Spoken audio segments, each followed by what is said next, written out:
গত পর্বে আপনারা তো দেখেছেন রাঘবচন্দ্র কীভাবে তার বউকে হত্যা করল। তারই দ্বিতীয় পর্ব এটা। রাঘবচন্দ্র তো জানেন এই গ্রামে সবচেয়ে প্রভাবশালী এবং ধনী ব্যক্তি, যে কিনা এখন বউকে মারার পরে পুরোটাই হতাশ। তার দিন কাটে অনেক হতাশায়। বড় ধরনের এই গ্রামে অট্টালিকা বাড়ে, তারপরও যেন মনে শান্তি নেই। রাঘবচন্দ্র যেখানে যান না কেন সেখানেই যেন বউয়ের চেহারা ভেসে ওঠে। বউকে খুন করার পর তার জীবন এমন এলোমেলো হয়ে যায় যে বিছানায় ঘুমাতে আসলে পায়ের জুতোটুকুও খুলতে তার মনে থাকে না। সেই একই অবস্থায় ঘুমিয়ে যায় বিছানায়। সেদিন রাতে রাঘবচন্দ্র বার থেকে মদ খেয়ে বাড়ির দিকে রওনা করে। কী কাজ করে, কোথায় যাচ্ছে, মাথায় কিছুই সেন্স নেই। কারণ এমনভাবে মদ খেয়েছে, এত মদ খেয়েছে যে তার মাথায় কোনো কাজ করছে না। ওই বউ, বউ, দরজা খোলো, দরজা খোলো। দরজা না খুললে কিন্তু দরজা লাথি মেরে ভেঙে ফেলবো। কি খবর? এখনো কেউ দরজা খুলছে না? আমি কিন্তু রেগে গেলে সবাইকে মেরে ফেলবো। এই এলাকার কাউকে রাখবো না। এই দরজা খুলছিস না কেন? এই দরজা খোল।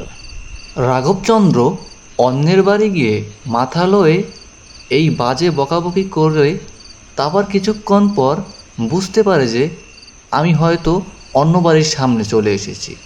পরদিন সকালে সে একটি গাছের নিচে ঘুমিয়ে থাকে। এলাকার মানুষ সবাই দেখে তো বাকরুদ্ধ। এই এলাকার সবচেয়ে ধনাঢ্য ব্যক্তি এরকম গাছের নিচে শুয়ে আছে। তারপরে এলাকার মানুষ দেখে রাঘব রয়ের কাছের মানুষ দেবাশিসকে খবর দেয়। দেবাশিস এসে দেখে গাছের নিচে সে শুয়ে আছে। ও বাবু, বাবু ওঠেন, আপনি গাছের নিচে শুয়ে আছেন। মানুষজন সব গেল, এলাকার মানুষ সবাই দেখে বলা বলি করতেছে, হাটে ঘাটে বাজারে সব জায়গায় আপনার কথা। উঠেন। রাঘবচন্দ্র দেবাশিসের কথা শুনে ঘুম থেকে উঠে যায়। তারপরে সে বুঝতে পারে যে মদ খেয়ে মাতালয়ে এই জায়গায় শুয়ে আছে। দেখছিস দেবাশিস, আমার কি অবস্থা? এই রাস্তায় আমি ঘুমিয়ে আছি গাছের নিচে। এই বউকে খুন করে আমি মনে হয় শেষ। আমি মনে হয় আর বেশি দিন বাঁচবো না রে। তুই তো সবই জানিস কি করেছি, আমার এই জেদ কি যে করলাম। তা তো আপনাকে আমি তখনই বলেছি যে আপনি কি ধরনের ভুল কাজ করছেন। ম্যাডাম তো খুব ভালো লোক ছিল। যাই হোক, লোকজন অনেকে দেখে ফেলছে আপনি এখানে শুয়ে আছেন। চলেন চলেন, বাড়ির দিকে চলেন। আপনাকে বাড়ি দিয়ে আমার কিছু কাজ আছে, মাঠে যেতে হবে। চলেন বাবু। তারপরে রাঘবচন্দ্রকে নিয়ে দেবাশিস রাঘবচন্দ্রের বাড়ির দিকে চলে যায়। ওই রাতের ঘটনার পরে দেবাশিস রাঘবচন্দ্রের সাথেই সবসময় থাকে। তবে আজকে মদ খাওয়ার পর বাসার কাছে এগিয়ে দিয়ে যায়। রাঘব বাবু, এই মাঠ পর্যন্ত আগায় দিয়ে গেলাম, বাসায় সোজা চলে যান। এদিক সেদিক আর যাবেন না, সোজা পথে চলে গেলেই আপনার বাসা। আবার আগের দিনের মতো ভুল কইরেন না। কী রে, তুই কি আমাকে মাতাল মনে করছিস? আমি কি প্রতিদিন মাতাল হয়ে যাই?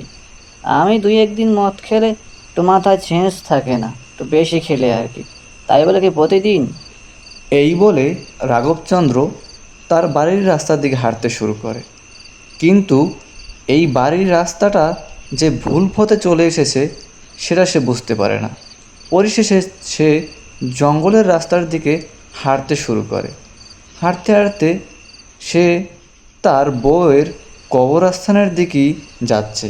পরিশেষে কবরস্থানের সামনেই কবরের কাছে চলে আসে। কিন্তু সে বুঝতে পারতেছে না যে এই কবরের কাছে কিভাবে এলো। পরবর্তীতে যা হলো, এই জঙ্গলের ভিতর এই কবরস্থান, এই কবরের কাছে আমি কিভাবে এলাম? ভুল করে আবারও এই পথে এসে পেরেছি। একটু ডোজ বেশি হলেই এদিক সেদিক চলে যায়। কি একটা অবস্থা না! হায় রে, যাই, চলে যাই বাড়ির দিকে। বাড়ির কথা যাওয়ার কথা বলতে বলতেই সামনে তাকিয়ে দেখে একজন কালো ড্রেস পরা এবং মুখ থেকে রক্ত পড়ছে এক মেয়ে। এই এই এই, আপনি আবার কে? আমার সামনে থেকে সরে যান। আপনার কি ভয়ঙ্কর চেহারা! আমি বাড়ির দিকে যাব। এখানে আমি ভুল করে চলে এসেছি। সরে যান, আমার সামনে থেকে সরে যান বলছি। আমি আমি তোর বউয়ের আত্মা, মনে আছে? কিছু মাস আগে আমাকে তুই খুন করেছিস। আমি কিন্তু তোর সব কথা মেনে চলেছি, কিন্তু তুই কি করলি? আমাকে মেরে দিলি। আজকে আর তোর কোনো রেহাই নেই, তোর খুন আমার হাতে হবে। মর মাতাল বদমাইশ, মর। তারপরে দেবাশিস চন্দ্রের কবর এবং দেবাশিসের বউয়ের কবর একই জায়গায় দেয়া হয়।